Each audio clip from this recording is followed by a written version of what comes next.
ان الحمد للہ والصلاة والسلام علی نبی، وہ لوگ جو آداب کا خیال رکھتے ہیں، خاص طور پر رسول کریم علیہ الصلاۃ والسلام کی بارگاہ میں آہستہ آواز میں گفتگو کرتے ہیں، ان کے 3 انعامات سورہ حجرات کی آیت نمبر 3 نے بیان کیے ہیں۔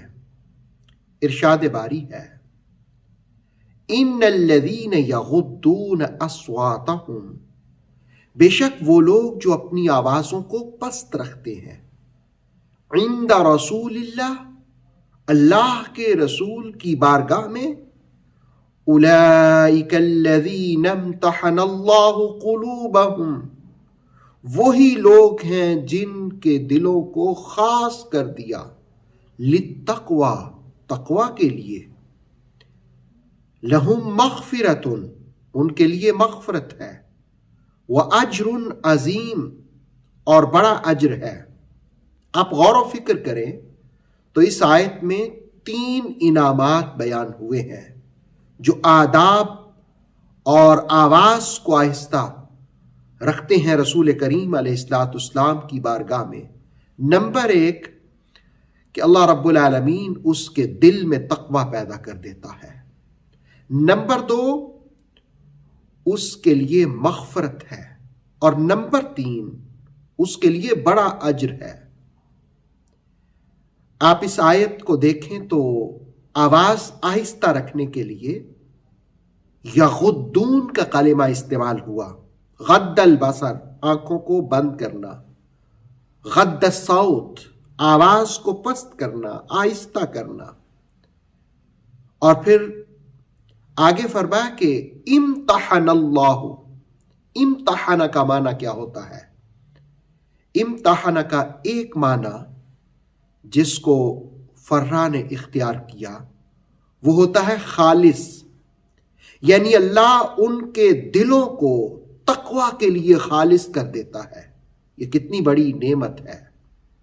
اور اخفش نے اس کا معنی خاص کیا کہ امتحان کا مطلب خاص، اسپیشل، یعنی اللہ رب العالمین ان کے دلوں کو تقوی کے لیے خاص کر دیتا ہے، خالص بھی کر دیتا ہے اور خاص بھی کر دیتا ہے۔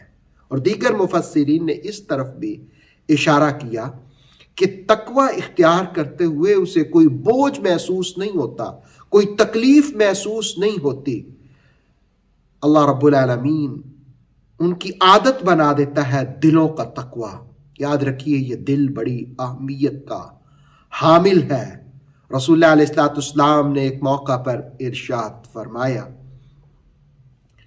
کہ التقوی ہا ہنا، 3 بار ارشاد فرمایا دل کی طرف اشارہ کر کے کہ تقوی یہاں ہے، تقوی یہاں ہے، تقوی یہاں ہے۔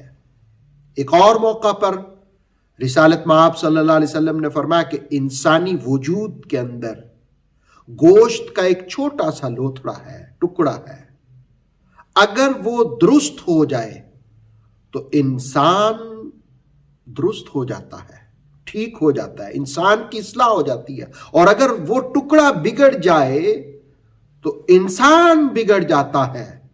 پھر آپ صلی اللہ علیہ وسلم نے فرمایا کہ الا وہی القلب، دھیان سے سنو، وہ ٹکڑا دل ہے۔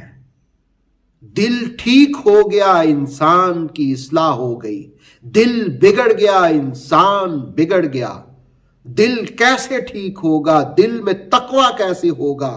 جس وقت رسول کریم علیہ السلام کی بارگاہ میں انسان ادب کا مظاہرہ کرے، احترام اختیار کرے، اپنی آوازوں کو ان کی بارگاہ میں پست کرے، تو اللہ پہلی نعمت یہ دیتا ہے کہ دلوں کا تقوی نصیب فرماتا ہے، اور دوسری نعمت اللہ اس شخص کے گناہوں کو معاف فرما دیتا ہے، خطاؤں کو معاف کر دیتا ہے، اور تیسری نعمت اللہ اسے بڑے اجر سے نواز دیتا ہے۔ اللہ رب العالمین عمل کی توفیق عطا فرمائے۔ اوتھینٹک اسلامک نالج کے لیے نور وحی یوٹیوب چینل کو سبسکرائب کیجئے، بیل آئیکن کو بھی لازمی پریس کریں۔ نور وحی کے فیس بک پیج ٹک ٹاک اور انسٹاگرام کو بھی فالو اور لائک کیجیے تاکہ ہماری ہر نئی آنے والی ویڈیو آپ تک بر وقت پہنچ سکے۔